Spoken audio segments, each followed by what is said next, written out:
Olá, meus irmãos, meus queridos e amados irmãos, que a graça e a paz do nosso Senhor Jesus Cristo estejam convosco, amém? É um prazer enorme, uma satisfação enorme estar com os irmãos, estudando a palavra de Deus, cooperando e também lecionando para os irmãos aí candidatos ao batismo. Nós vamos estar iniciando a nossa série de estudo do discipulado, com os temas que eu vou passar agora no primeiro slide.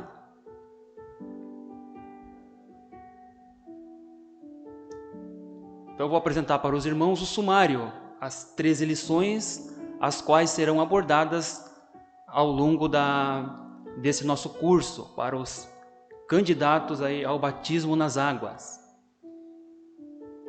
Então, meus amados irmãos, a lição de número 1, vamos tratar sobre o discipulado e a comunidade. A lição 2, o discipulado e o lar cristão. A lição 3, o discipulado e a tentação. A lição 4, o discipulado e a impureza. A lição 5, o discipulado e a idolatria. A lição 6, o discipulado e a temperança. A lição 7, o discipulado e o perdão.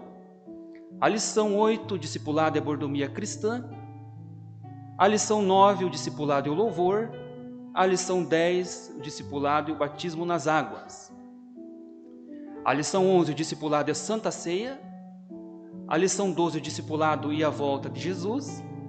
E a lição 13, finalizaremos então com o discipulado e a missão de discipular. Então serão uma série de 13 maravilhosas lições para os candidatos aí do batismo nas águas. Você que vai estudar, vai acompanhar com a gente aí e vai descer então as águas do batismo.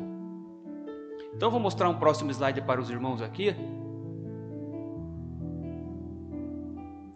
Você pode acompanhar também na sua revista, caso você tenha. Se você não tiver, você pode acompanhar com a gente em alguns slides, o qual estaremos mostrando e passando para os queridos aí poder nos acompanhar. Temos ali então o discipulado, o discípulo e a comunidade, e temos também então o nosso texto bíblico. Está ali o texto de 2 Coríntios 5, verso 17, que diz assim: se alguém está em Cristo, nova criatura é. As coisas velhas já passaram. Eis que tudo se fez novo. 2 Coríntios 5, verso 17.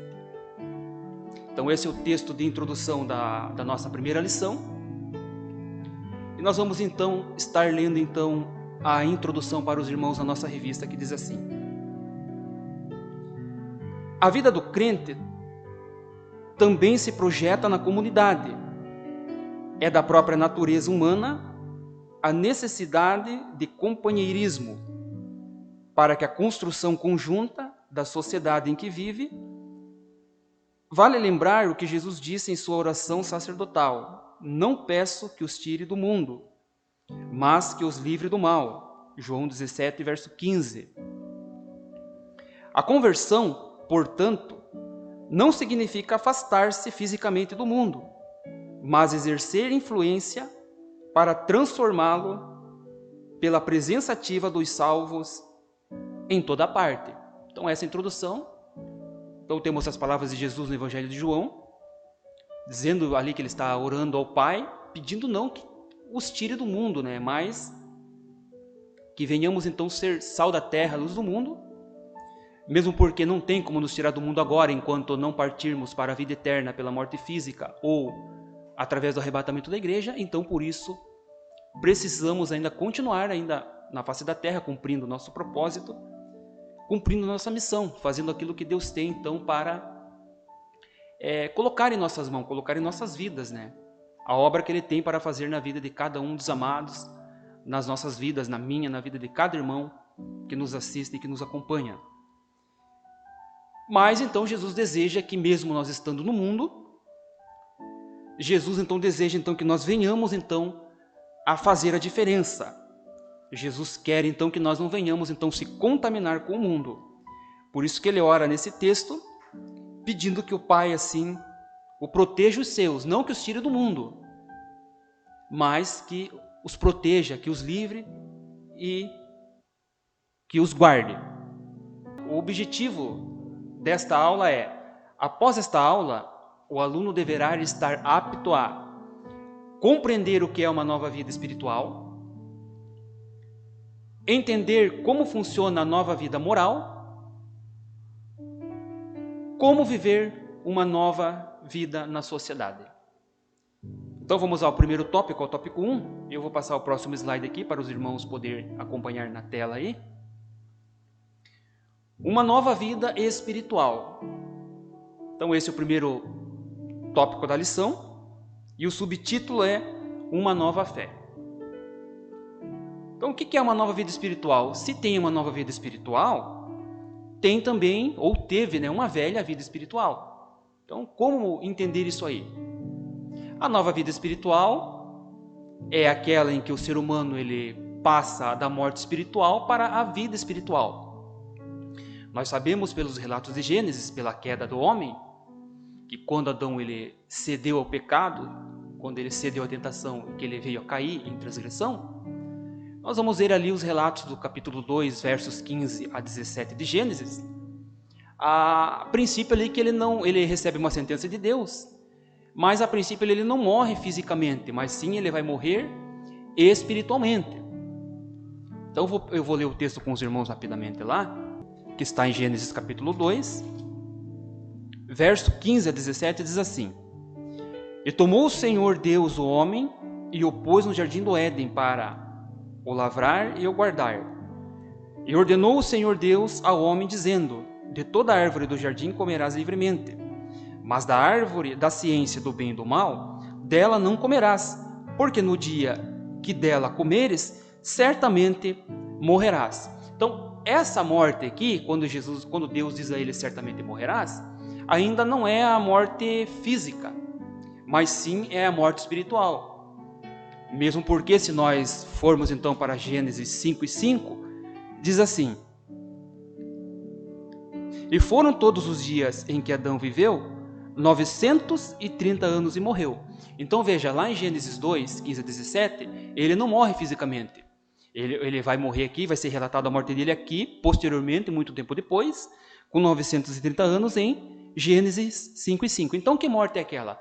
É morte espiritual. Então a partir de Adão, todo o descendente de Adão, toda a humanidade, caiu em transgressão, caiu em pecado, está em pecado. Então todo ser humano já nasce morto espiritualmente. Então todo ser humano precisa aceitar Jesus como Salvador, precisa então receber Cristo como Salvador da sua vida, da sua alma, para então ele ter, a partir de então, uma vida regenerada.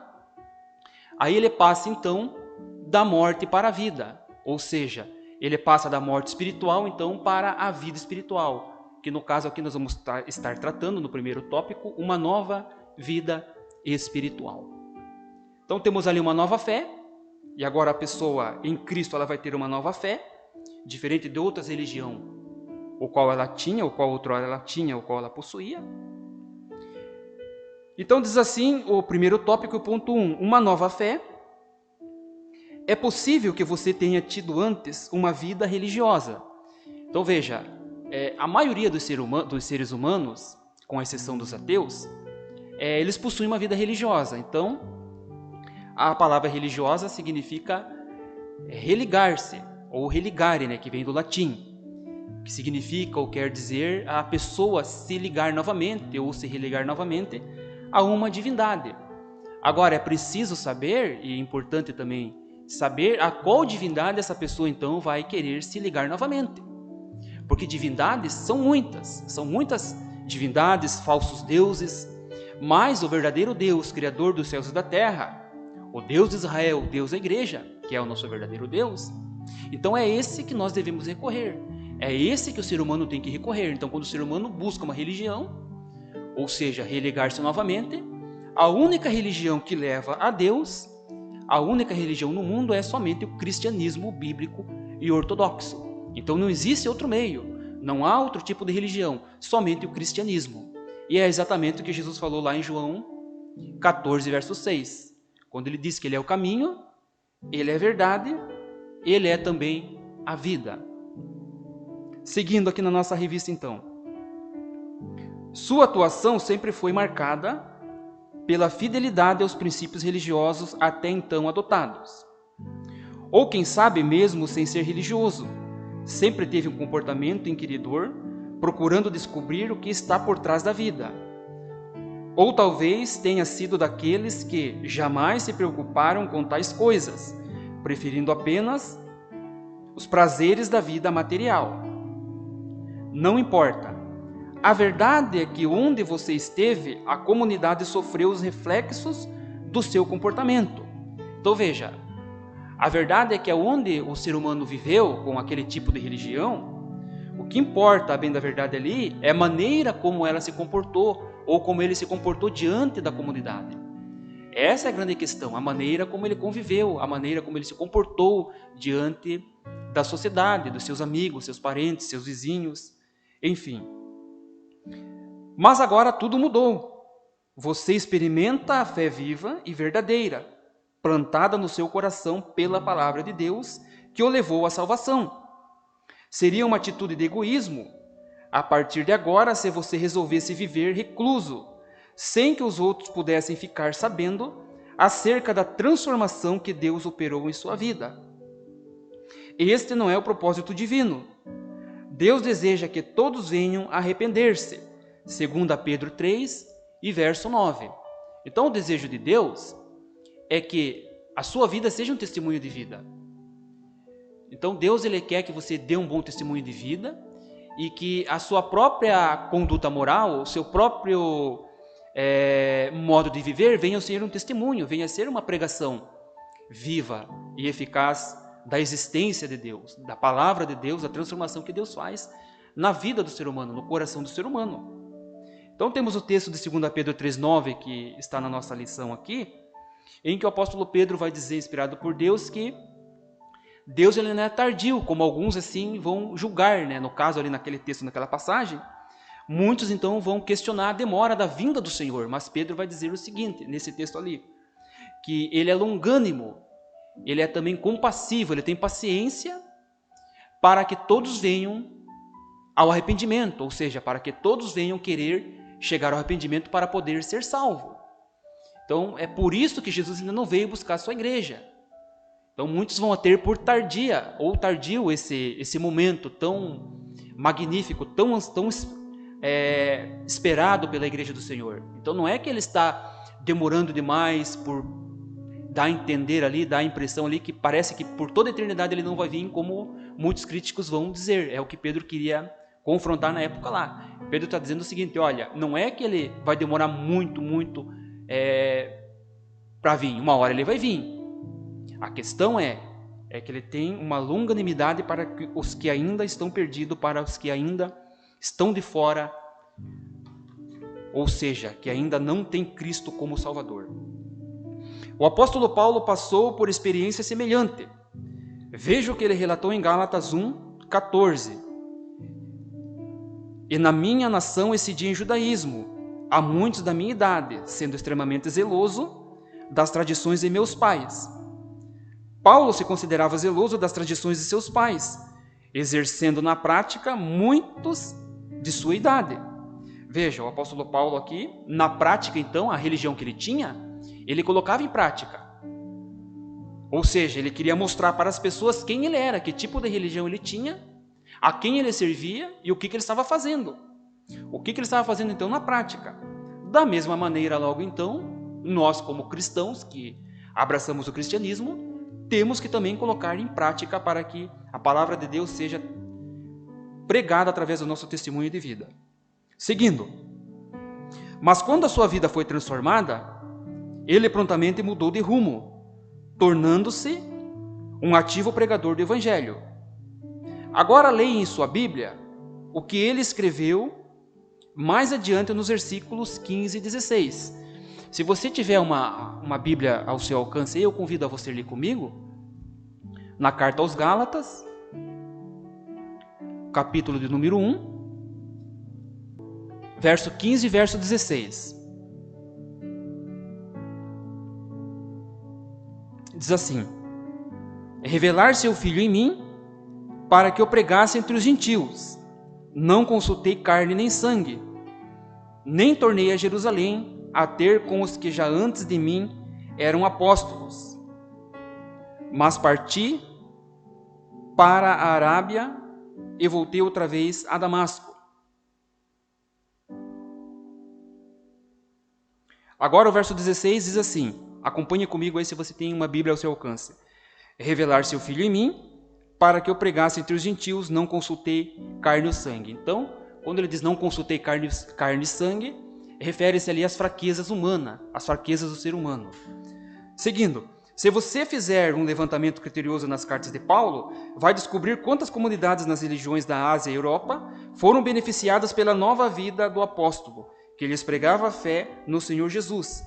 Ainda hoje, enquanto Jesus não voltar, seus ensinos percutem em todo o mundo, porque ele resolveu ser uma bênção para os outros. Vivenciar a sua nova fé através das boas obras é outra atitude que, de agora em diante, deve marcar sua vida. Entenda bem esta verdade bíblica. Você não pratica boas obras para ser salvo.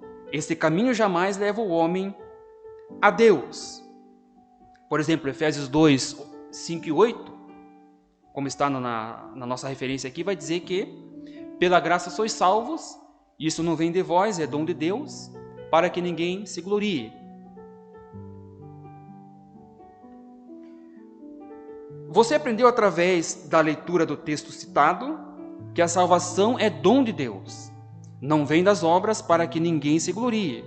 Mas se você já é salvo pela obra redentora de Cristo no Calvário, isto deve resultar em boas obras. É por isso que está escrito: porque assim como o corpo sem espírito está morto, assim também a fé sem obras é morta. Tiago 2,26. Portanto, esta é outra maneira de você ajudar a sua comunidade, mostrando que a sua nova fé está aliada à prática. Ou seja, sabemos que as obras elas não salvam o crente, elas não vão salvar o cristão, não vão salvar as pessoas, porém, uma vez que agora você é salvo, então as obras o acompanham. Então as obras elas vão ter que acompanhar e as obras então têm que ser colocadas em prática, porque senão nós vamos demonstrar assim que nós não temos fé. Porque se nós tivéssemos fé, as nossas obras então estariam então em práticas. Por isso que Tiago diz que como o corpo sem espírito está morto, então assim também a fé sem obras é morta. Então não adianta, se a pessoa diz que tem fé, mas não pratica as boas obras, então na verdade ela pensa que tem, na verdade ela não tem, de acordo com Tiago 2,26. Então vou passar um próximo slide para os irmãos aí, você pode acompanhar com a gente na tela. Uma nova esperança, que é o ponto 2 do nosso primeiro tópico, uma nova vida espiritual, aliás. Uma nova vida espiritual. E o subtópico, sim, é uma nova esperança. A fé resulta também em esperança, a âncora da nossa salvação. Vale salientar que a esperança do cristão nunca morre, pois o choro pode durar uma noite, mas a alegria vem pela manhã. Salmos 30, verso 5. Em outras palavras, essa esperança traz certeza, não só para a eternidade, mas também para a vida terrena. O salvo é, portanto, um idealista que, por força de sua fé, enxerga acima das circunstâncias, para sempre viver em triunfo, e, como tal, espalha otimismo onde quer que chegue, contagiando os demais em busca da superação dos obstáculos aparentemente intransponíveis. Mas não termina aí. Quando se extingue a vida física, a nova esperança coloca-o no céu, diante do trono de Deus, onde receberá os galardões pelos trabalhos aqui prestados, levando-se em conta as motivações de cada obra realizada. Segundo os Coríntios 5:10, o texto que temos na nossa lição aqui, o apóstolo Paulo vai dizer que importa que todos nós devamos então comparecer ante o tribunal de Cristo para que cada um receba segundo o que tiver feito por meio do corpo, ou o bem ou o mal. Então aqui ele está falando da recompensa que o cristão e o crente vai ter logo após então o arrebatamento da igreja nos céus, nos ares, então receberá o galardão, receberá a recompensa. Amém, queridos? Findamos aí então o primeiro tópico da nossa lição. Então vamos prosseguindo, vamos dando sequência aqui na nossa lição. Vamos para o tópico 2, uma nova vida moral. E o ponto 1 do tópico 2 é o conceito bíblico de moral. Eu vou passar um slide aqui para os irmãos poderem acompanhar na tela de vocês aí. Então vou passar o slide sobre o conceito bíblico moral. É bom ficar claro que o conceito bíblico de moral é absoluto. Esta é uma área que não pode ser relativizada, como querem alguns. Eles condenam com dureza determinado pecado, mas em relação a outros, preferem o caminho da omissão. Normalmente, quando este assunto é abordado, a primeira coisa que vem à tona é que se trata apenas de sexo. Mas, segundo os padrões bíblicos, isto implica também em finanças, a palavra empenhada, a sinceridade no lidar com os superiores e imediatos, a retidão no cumprimento das normas, o não comprometimento com os valores mundanos e o apego à ética cristã a toda a prova. Então veja, eles querem mostrar uma coisa e omitir a outra. Então quando se fala em moral, todas as coisas então têm que vir às claras, têm que vir as evidências, têm que ser mostrada. Então você tem que ter um bom comportamento diante da sociedade, a maneira como você usa as suas finanças, também a maneira como você se comporta diante das pessoas no geral e suas palavras em ações. Por exemplo, nós podíamos usar um rápido exemplo aqui, né? A pessoa às vezes compra, não paga, não é fiel com seus compromissos, enfim. É o que o comentarista quis passar para nós nessa lição.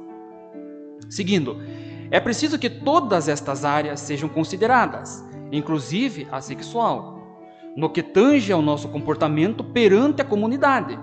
Então veja, todas as áreas então têm que ser tratadas. Seguindo, Jesus disse: se a vossa justiça não exceder a dos escribas e fariseus, de modo nenhum entrareis no reino dos céus. Mateus 5, verso 20. Segundo os Coríntios 11:1, o apóstolo Paulo vai dizer que quem está em Cristo, aliás, ele vai dizer nesse texto, segundo os Coríntios 11:1, para ser imitador dele, assim como ele é de Cristo. Então vou passar um próximo slide para os irmãos poderem acompanhar na tela, no ponto 2. Como somos vistos pela comunidade? Vale a pena parar um pouco para refletirmos. Como o nosso comportamento está sendo refletido sobre a comunidade? Como as pessoas que nos cercam estão julgando a nossa maneira de pensar e agir? O que elas pensam acerca do uso que fazemos com o dinheiro? Como elas encaram o nosso relacionamento com o sexo oposto? Será que nos julgam cumpridores das normas que regulam as relações sociais? Você agora é um novo crente e está iniciando uma nova vida. É provável que em alguns pontos o seu passado não tenha sido promissor. Em outros, talvez tenha sido um comportamento considerado normal para os padrões gerais. Só que hoje você está vivendo na dimensão do Espírito Santo. E isto significa produzir frutos sadios que testemunhem diante dos homens a boa qualidade espiritual da árvore. Veja, a árvore nós sabemos que ela é conhecida pelos seus frutos.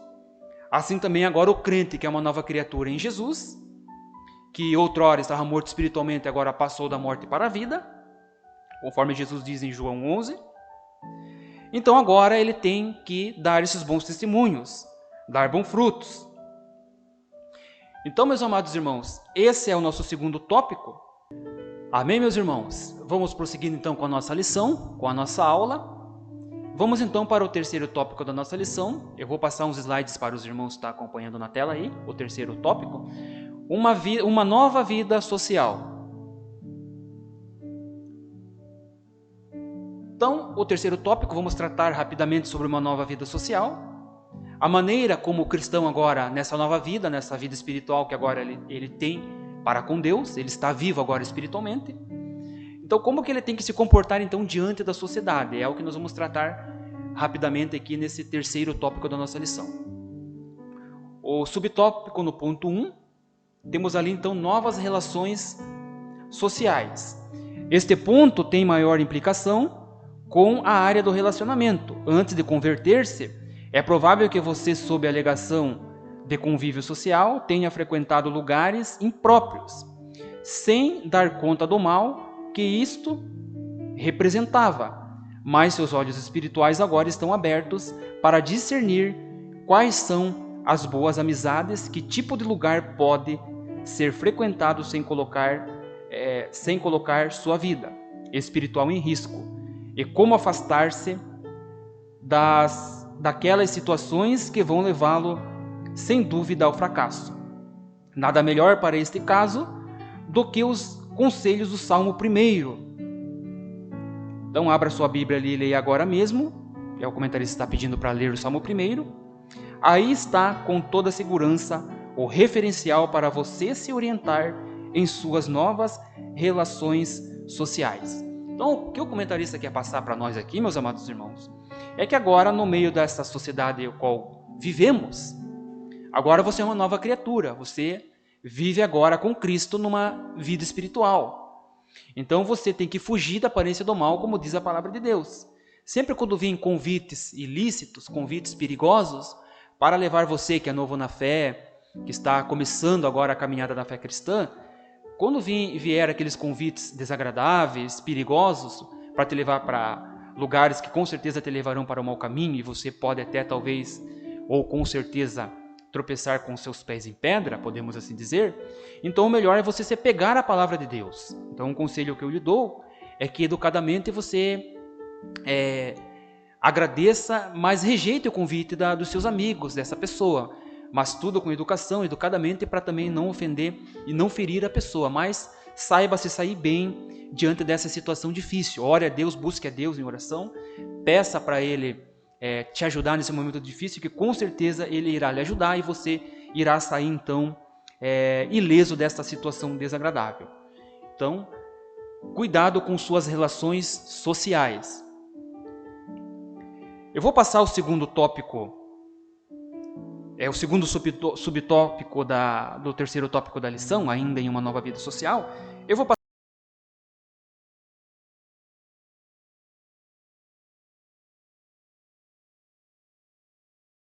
para concluir.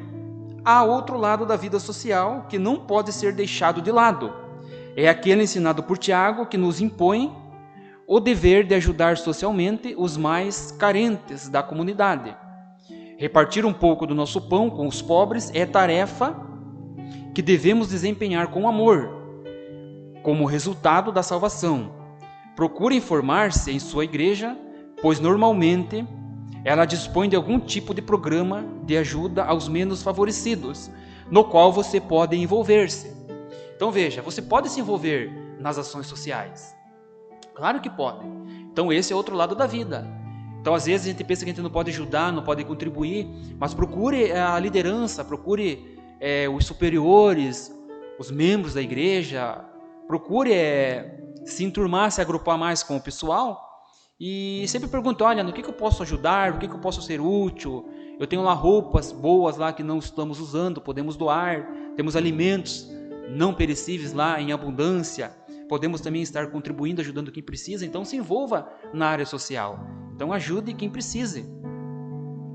Seguindo, se você é empresário, lembre-se de ser justo nas relações trabalhistas com os seus funcionários, não defraudando os salários daqueles que trazem progresso à sua empresa.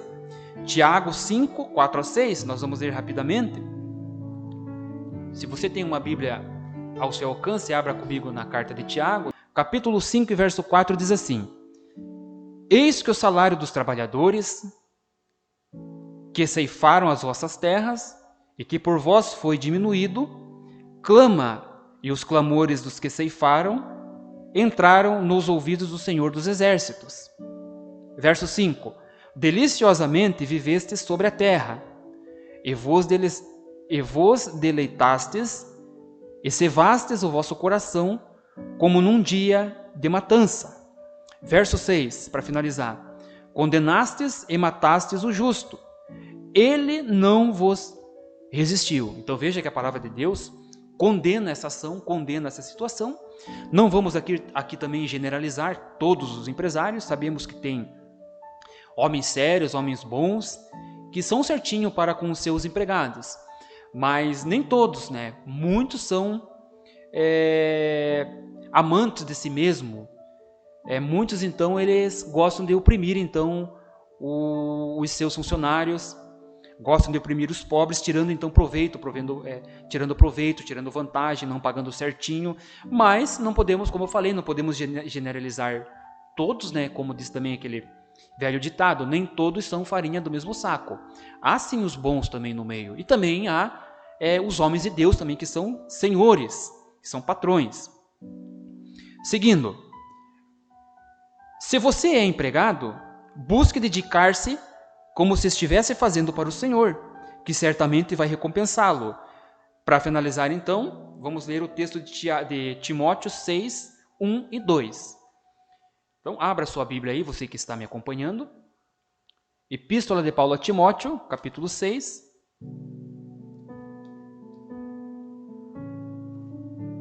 Pegue a primeira, porque ele tem duas que ele escreve a Timóteo, então você vai pegar a primeira carta que ele vai escrever para Timóteo, rapidamente, capítulo 6.